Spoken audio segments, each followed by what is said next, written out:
그러니까 계속 이렇게 기도를 하다 보니까 며칠 후에 꿈을 꾸셨대요. 꿈을 꾸셨는데, 그러니까 기도하고 꼭 효과 보려면 꿈들을 꾸셔요. 꿈을 꿨는데 비몽사몽의 꿈에서 머리를 깨끗하게 삭발하시고 하얀 저고리를 입고 그 회색 그 승복 바지를 입은 아주 깨끗하고 맑아 보이는 스님이 딱 나타나시더래요. 환한 미소를 지으면서 스님이 싹 나타나는 거예요. 그러니까 딱 본 순간 꿈속에서도 아이고 관세음보살님이시다라는 생각이 들더래요. 그래서 그 스님 앞에서 이렇게 절을 하면서 관세음보살 관세음보살 이렇게 연부를 하고 있는데, 그 스님이 목에 큰 108년주를 걸고 있었대요. 그 108년주를 이렇게 쓱 목에서 빼는데, 여러분 108년주 보신 적 다 있으시죠? 못 본 사람도 있는 것 같아요. 자, 108년주가 있으면, 염주가 여러 개 있으면 그 중에 제일 큰 알 하나가 있어요. 그게 중심이거든요. 제일 큰 알을 가만히 보면 거기에 이렇게 부처님이 한 분이 그려져 있어요. 그래서 이걸 주인이, 그 염주에서 주인이 된다 해서 주세불이라고 부르거든요. 그 108년주에서 제일 알이 큰 그 주세불에서 갑자기 맑은 샘물이 솟구쳐 내려오더래요. 염주에서 막 물이 줄줄줄줄 새니까, 여러분 막 염주 사는데 염주에서 물이 새면 어떡해요? 교체해야지. 고장났나? 근데 꿈에서 그 염주에서 물이 줄줄, 맑은 샘물이 줄줄줄줄 흘러내려오는데, 스님이 거룩한 음성으로 이 물로 입을 닦아라 이러시더라고요. 이 물로 입을 닦아라. 그러니까 예 하면서 꿈속에서 두 손으로 그 물을, 염주에서 나오는 물을 받아서 입을 이렇게 헹궜대요. 헹구고 이렇게 깨끗하게 헹군 뒤에 그 물을 받아서 마셨답니다. 꿀꺽꿀꺽 마셨는데 꿈속에서도 그렇게 시원하더래요. 시원해서 꿈속에서도 물이 참 시원하다 하고 있는데, 이제 물이 다 떨어지더니 그 염주를 이제 기도하던 그 보살님의 목에다가 염주를 싹 걸어주는, 그 스님이 걸고 있는 그 염주를 목에다 싹 걸어주면서 꿈에서 딱 깼답니다. 딱 봐도 완전 길몽이죠. 그리고 그래서 이게 감로수, 우리 불교에서는 우리의 이 신선이 마시는 물을 감로수라고 하거든요. 근데 불교로 넘어와서는 감로수가 우리의 번뇌와 업장을 소멸해주고 닦아준다고 합니다. 그러니까 꿈에서 무엇을 받아먹는 꿈을 꾼 거예요? 감로수를 받아먹고 염주를 받은 꿈을 꾼 거죠.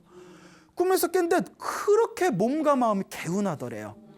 그런데 이 보살님이 부정탈까봐 아무한테도 말을 못했대요. 너무 좋은 꿈인데 이걸 사람들한테 함부로 얘기하면 부정탈까봐. 옛날 분들 그런 거 있잖아요. 그 부정탈까봐 말은 하고 싶어, 입은 간질간질한데 말은 못하고 꾹 참고 있다가, 그때 그 꿈을 꾼 게 동지 3일 전이었대. 동지.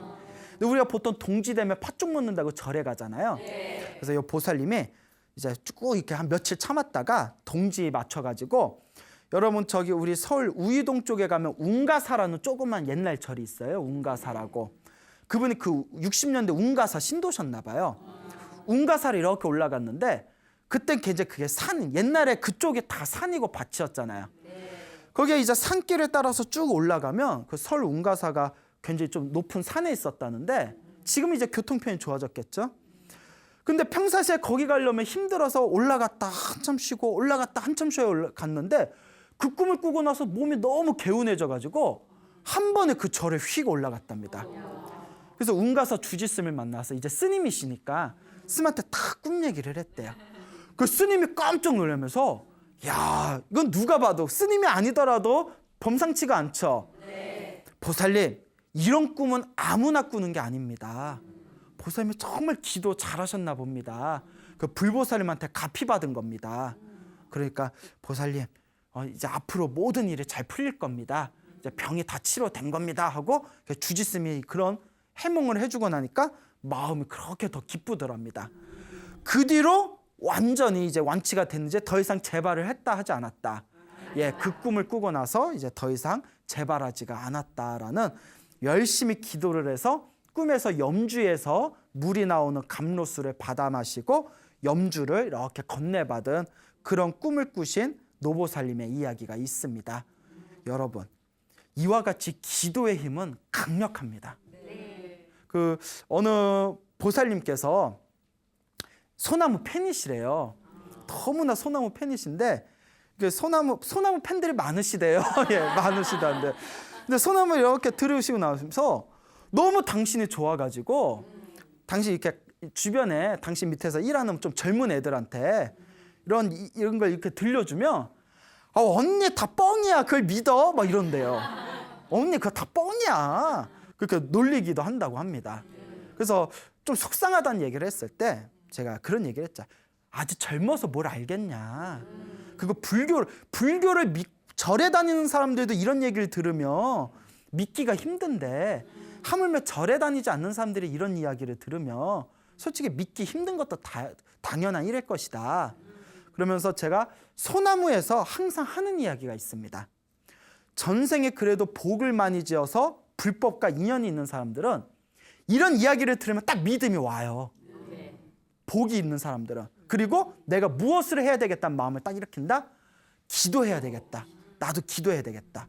이런 이야기를 듣고 사실 저도 말하면서 얼마나 신기하겠어요. 이거 말하면 나 이상한 사람 취급받는 거 아니야? 근데 제 주변에 불자들 진짜 경험하신 거예요. 그분들 저한테 뻥 쳤을까요? 근데 그분들이 다들 신신 깊은 분들인데, 그러니까 이런 이야기를 듣고 딱 믿음이 생기고 기도를 할 수 있는 거는 전생에 복이 있는 사람들이에요. 근데 아직 전생에 복이 없거나 불법과 인연이 없는 사람들은 이런 이야기를 들어도 딱 믿음이 서기 힘듭니다. 그럴 때는 그런 대로 그냥 두면 돼요. 그래도 이런 이야기를 들은 그 인연으로 그분도 언젠가는 또 불교를 만나게 되겠죠. 중요한 거는 내가 이 이야기를 통해서 나는 내 삶을 얼마만큼 변화시키고 있는가. 그것이 바로 중요한 핵심이다. 명심하시기 바랍니다. 그리고 이런 신비한 이야기는 백날 들어도 내가 실천을 안 하면 효험이 없습니다. 그냥 뭐 소설책 보는 거고 뭐가 틀려요. 옛날 우리 전설의 고향이라고 있잖아요. 전설의 고향 본 거고 뭐가 틀려요. 결론은 내가 무엇을 해야 된다? 그렇죠. 직접 실천하고 수행하고 체험을 해야 된다. 실제로 믿기 힘든 이 엄청난 이야기들이 제 주변의 많은 불자님들도 실제로 가피를 받은 분들이 많습니다. 그래서 제가 절에 있을 때 이렇게 지나가는데 어느 노보살님이 어머 막 자꾸 이러는 거예요.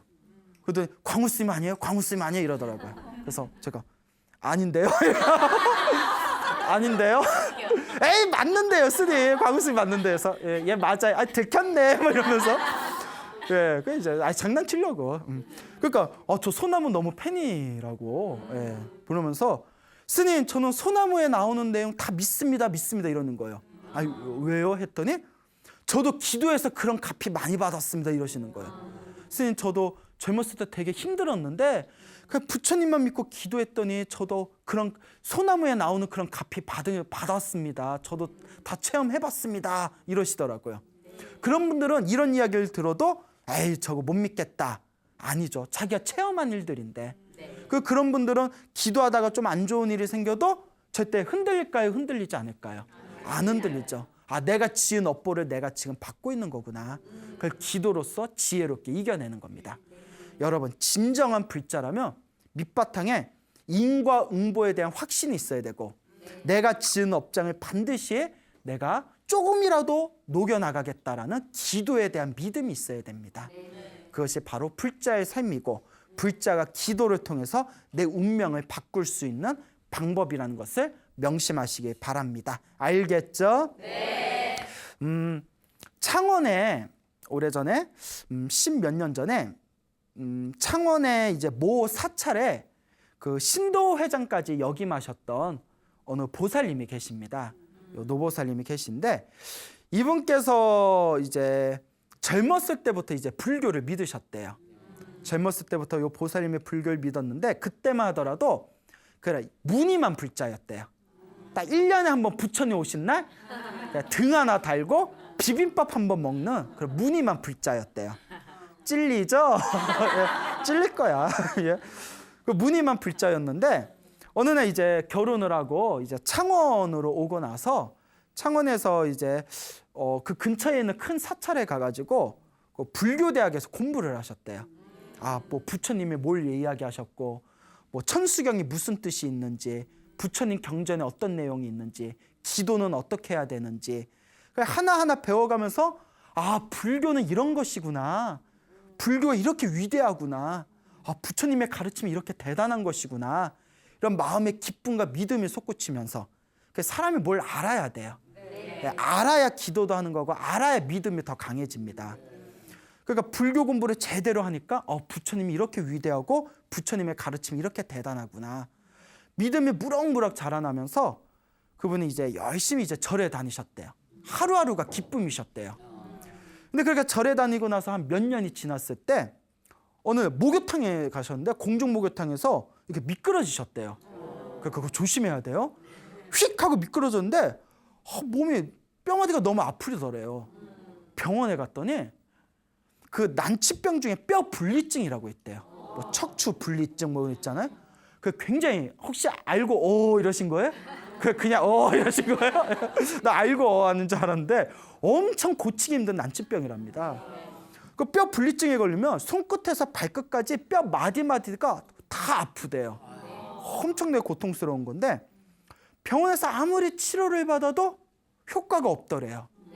그래서 그 전국을 돌았대요.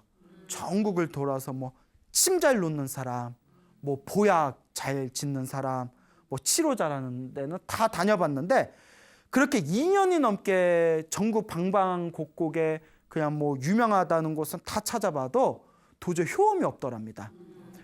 나중에는 이제 뼈 마디를 이제 철사로 고정을 해가지고 8개월 동안 이제 철사로 이제 척추 하나하나를 다 고정을 해서 물리치료까지 받았는데도 전혀 치료가 안 됐대요. 나중에는 얼굴이 퉁퉁 부어가지고 완전히 일상생활이 불가능할 정도가 됐답니다. 그러니까 손끝 하나 발끝 하나 움직일 수가 없는 거예요. 움직일 때마다 아프니까. 살아도 산 게 아니죠. 어떻게 보면 지옥이죠, 지옥. 여러분 그 조금만 움직여도 이렇게 몸이 아프다고 생각해 보세요. 예, 벌써부터 엄청 아파 보이시네요. 예, 엄청 아파 보이셔. 자, 그러니까 온몸에 막 이렇게 뼈가 아프고 하니까 나중에 막 부처님에 대한 원망심까지 생기더랍니다. 내가 그렇게 절에 열심히 다녔고 내가 부처님 법을 공부하면서 내 기도도 열심히 하고 했는데 어떻게 나에게 이런 시련을 줄 수가 있는가. 그 부처님에 대한 막 원망심도 들고 나중에는 자살까지 고민하게 됩니다. 너무 힘들고 괴로우니까 차라리 죽어버리면 이 고통에서 벗어날 수 있지 않을까. 얼마나 힘들면 그러겠어요. 차라리 그 세상을 내가 끝낼까 하다가 우연히 어느 스님의 법문을 듣게 되었답니다. 그때 그나마 이 보살이 전생에 복이 있는 거예요. 어떤 사람은 힘들고 괴로울 때 아무리 스님들이 좋은 법문 해줘도 그건 다 당신 얘기고 이렇게 부정적으로 생각하다가 이제 인생을 또 이제 부정적으로 마치신 분이 있는가 하면 힘들고 괴로운 가운데서도 법문 한마디에 희망의 불빛을 되찾는 분들이 있거든요. 그러니까 이것도 복이 있어야 됩니다. 그러니까 이 보살님께서 그 스님의 법문을 듣다가 마음이 환해지는 경험을 합니다. 그래, 맞아. 이게 다 내 업보다. 내가 부처님 그 공부하면서 배우지 않았냐. 내 앞에 펼쳐진 모든 게 다 내 업보라고. 내 업은 누가 풀어야 된다? 내가 풀어야 된다. 어차피 나 죽었다 생각하고 기도나 한번 실컷 해보자. 기도해서 이 업을 풀어보자. 보통 사람 같으면 뼈마디가 다 아파서 죽을 것 같은데 그런 마음 품겠어요? 그래서 무엇을 시작했냐면 제일 먼저 자기가 다니던 절에 법당을 갑니다. 네, 법당이 이렇게 계단을 올라갔는데 한 계단 올라갈 때마다 몸이 후들후들 떨리고 2계단 올라갈 때마다 몸이 후들후들 떨리고 예? 계단을 올라갈 때마다 몸이 후들후들 거리면서 너무 그 계단을 법당에 들어가면서 계단에 올라가는 것 자체가 너무나 괴로움이고 고통이더래요. 그래서 억지로 법당에 올라가서 가까스로 부처님한테 절 3배를 올렸답니다. 절 3배. 3배를 올리는데 온몸의 뼈가 부서지는 느낌이 들더래요. 그러니까 이건 기도가 아니라 지옥 같더래요. 야, 그거 상상만 해도 엄청 아플 것 같지 않아요? 그러니까 몸을 덜덜덜 떨면서 3배를 딱 올렸답니다. 그리고 매일 기도를 시작했대요. 근데 어떻게 했냐?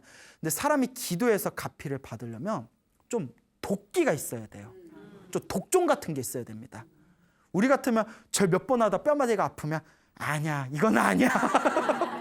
뭐 저런다고 낫겠어? 이런 약한 마음도 생길 수 있잖아요. 근데 이분 정말 목숨을 걸고 기도한 거예요.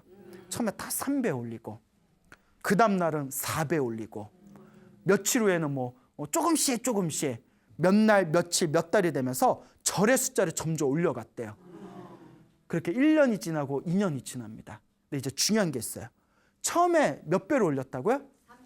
3배로 올렸을 때 온몸이 부셔주는 느낌이 들었는데 이를 악물고 정말 피눈물이 흘리더래요. 절 한번 할 때마다 너무나 몸이 아파서 눈물이 뚝뚝 나는데 1년이 지나고 2년이 지나면서 조금씩 높이면서 108배를 하게 되고 200배를 하게 되고 1000배를 하게 되고. 여러분 1000배 해봤어요? 안 해봤어요? 안 해봤어요? 이렇게 몸이 건강한데? 이렇게 몸이 건강한데 1000배를 안 해봤어요? 나중에 3000배를 하게 됩니다. 4년이 지났을 때 3000배를 했대요. 여러분 저는 이 이야기를 듣고 스님이 제가 다 부끄럽더라고요. 나라면 이렇게 뼈가 부서지는 고통 속에 4개월도 아니고 몇 년? 4년을 3배도 못하던 분들이 몇 배를 했다? 3000배를 할 수가 있었을까? 할 수 있었겠어요? 그렇게 4년을 시간이 지나서 3000배를 하게 됐을 때 하루도 절을 안 빼먹었대요. 어느 날 이제 완전히 지쳐서 이제 집에서 이제 잠을 자는데, 근데 이게 중요한 게 있어요. 절을 3번뿐이 못하던 사람이 3000배 할 정도로 몸이 어떻게 됐다는 거예요? 건강해졌다는 거죠. 물론 아프게 했겠지만 그만큼 몸이 건강해지고 몸의 기혈이 순환됐다는 거죠. 집에 와서 잠을 잤는데 꿈을 꿨대요. 꿈들 많이 꿔. 꿈에서 부처님하고 관세음보살님이 다 꿈에서 자기 집으로 들어오시더래요. 부처님하고 관세음, 그리고 뒤따라서 자기 절에 주지스님이 같이 들어오시더래요. 주지스님이 이렇게 들어오시더니 자기 집을 막 이렇게 살펴보더래요. 자기를 세워놓고 집을 막 이렇게 살펴보더니 아이고 집에 왜 이렇게 바람이 많이 들어? 집에 바람이 새네? 이러면서 요 빨간색 옷 있죠? 이걸 가사라고 하거든요. 그 주지스님이 입고 있는 가사를 딱 펼치더니 그 가사로 바람이 새는 집의 귀퉁이를 이렇게 막아주더래요. 바람이 새는 집의 귀퉁이를 이 가사를 펼쳐서 딱 막아준 뒤에 이제 바람 안 들어올 거야 하면서 싹 나가시는 꿈을 꾼 겁니다. 스님이 나가니까 그 보살님이 스님 하면서 잠에서 딱 깼대요. 잠에서 딱 깨면서 스님 있어요 없어요? 희한한 꿈이다 하는데 몸이 아프더라 안 아프더라? 몸의 건강을 되찾게 됩니다. 그 꿈을 꾸게 돼서. 믿습니까 여러분? 예, 믿음을 가지시기 바랍니다. 기도는 힘이 있습니다. 이런 이야기 맨날 들어도 내가 안 하면 효과가 없어요. 아이고 오늘도 전설의 고향 잘 들었다 이래버리면, 그 스님 말은 잘해 뭐 이래버리면 효과가 없어요.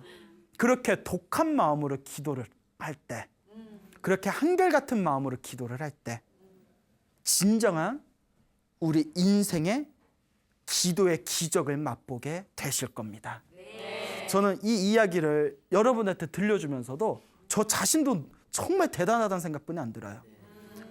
온몸에 뼈마디가 부셔질 것 같은데 절 300, 그 계단 올라가는 것도 힘들어하던 분이 4년 동안을, 군대보다도 2배가 길어. 그렇잖아요. 남자들 군대 가보셨지만 군대 얼마나 힘들어요. 군대보다도 2배가 긴 그 기간 동안을 하루도 쉬지 않고 피눈물을 흘리면서 4년 동안 절을 올린 거예요. 이걸 가리켜 우리가 업장소멸이라고 한다. 여러분, 우리 앞에 펼쳐진 모든 행복과 불행은 내가 지은 업보입니다. 어떤 사람은 생전 기도 한 번 안 하고 절에 한 번 안 다녀도 하는 일마다 잘 되는 사람이 있어요. 전생에 지어놓은 게 많아서 그래요. 인과응보잖아요. 어떤 사람은 절에 열심히 다니고 기도도 열심히 하는데도 스님 저는 왜 영험이 없어요 하시는 분들도 사실 있어요. 전생에 닦아놓은 게 없어서 그래요. 단 지금 뭐 하고 있다? 지금 닦고 있는 거예요. 지금 닦아놓은 걸 다음 생이든 다다음 생이든 언젠가는 내가 받게 됩니다. 하지만 이번 생에도 닦아놓지 않으면 다음 생에 또 어떻게 되겠어요? 더 어렵게 사는 거죠. 어우 지겹다, 그죠? 자 여러분, 분명히 인과응보는 있습니다. 우리 눈에 보이지 않을 뿐이죠. 그 기도의 힘은 있습니다. 여러분들이 열심히 간절히 정성스럽게 기도한다면 분명히 체험하시게 될 겁니다. 그러니 당장 눈앞에 효과가 있냐 없냐에 집착하지 마시고 여러분들이 알고 있는 지식 다 내려놓으시고 그냥 부처님만 생각하면서 순수하게 한번 기도해 보시기 바랍니다.